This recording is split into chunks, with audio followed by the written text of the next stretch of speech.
জয়গুরু। আজকে আবারও আরেকটা নতুন ব্লগ নিয়ে চলে এসেছি আপনাদের পাশে। এই যে রাস্তাটা দেখি চিনতে পেরে গেছেন, সেই বনকুমারীর রাস্তা। আড়ালিয়া হয়ে বনকুমারী দিয়ে আমি মলয়নগর যাচ্ছি, যেখানে আমাদের রাজ্যিক উৎসব হচ্ছে। আপনারা সবাই জেনে গেছেন এতদিনে। সবাই কিন্তু পরিবারের সবাইকে নিয়ে আসবেন, নিজেদের বন্ধু বান্ধব সবাইকে নিয়ে আসবেন। সবার জন্য আমাদের উৎসব।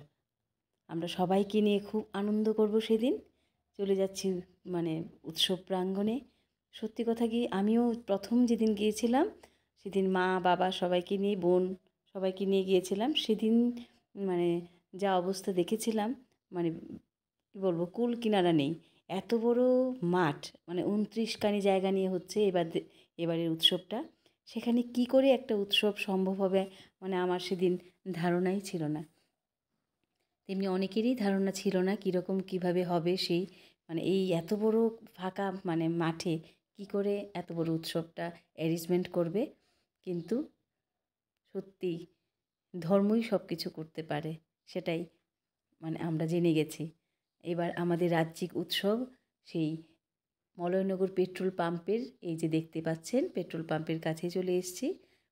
পেট্রোল পাম্পের ঠিক পাশেই আমাদের উৎসবটা হচ্ছে। আপনারা সবাই চলে আসবেন 24শে নভেম্বর। 24শে নভেম্বর আমাদের উৎসব, কিন্তু 23 তারিখ থেকে আমাদের উদ্বোধন হয়ে যাবে 4:30 থেকে। আপনারা 23 তারিখে চলে আসবেন উৎসব প্রাঙ্গণে। এই যেদিন প্রথম এসেছিলাম সেখানে শুধু ধুধু করছিল, চারিদিক শুধু ফাঁকা আর ফাঁকা। একদিকে দাঁড়ালে আরেক দিকের মাঠ কিছুই দেখা যাচ্ছিল না।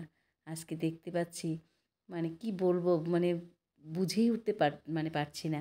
এত সুন্দর করে সব কিছু অ্যারেঞ্জমেন্ট করা হয়েছে, এত সুন্দর করে সাজানো হচ্ছে মাঠের, কল্পনা করতে পারছি না।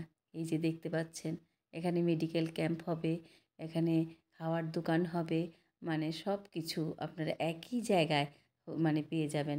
এখানে ঠাকুরের মণ্ডপ হচ্ছে, ঠাকুর বড় মা বড়দা আচার্যদেবের মণ্ডপ হচ্ছে। এবং ঠিক এখানেই, ঠিক পাশেই আমি নিয়ে দেখাবো আপনাদের, আমার সঙ্গে থাকুন। এই যে দেখুন, যেই ফাঁকা মাঠটা দেখে গিয়েছিলাম শুধু ধুধু করছিল, কি বলবো, বিশাল খালি জায়গা।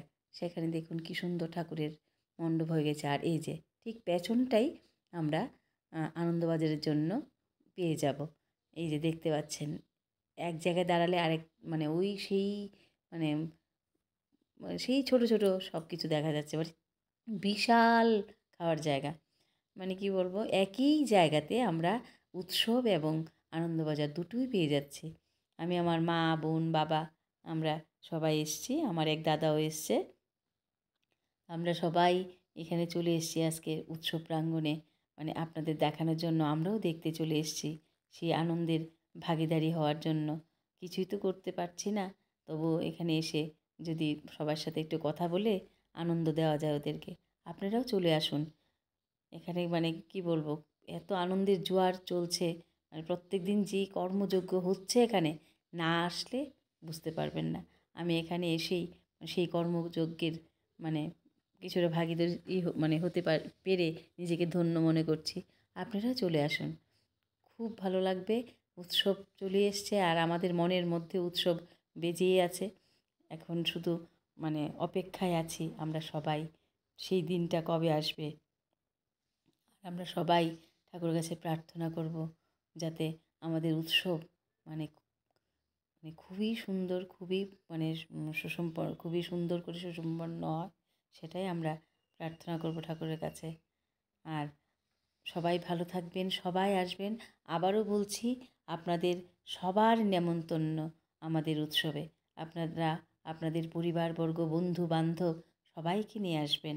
আমরাও কিন্তু যাচ্ছি, আর আমরা অপেক্ষায় থাকব আপনারা সবাই এখানে কবে আসছেন। যে সন্ধ্যা হয়ে গেছে, এখনও মাঠে কত লোক, সত্যি এত ভালো লাগছে এসে। যদি প্রত্যেক দিন আসতে পারতাম। সবাই ভালো থাকবে।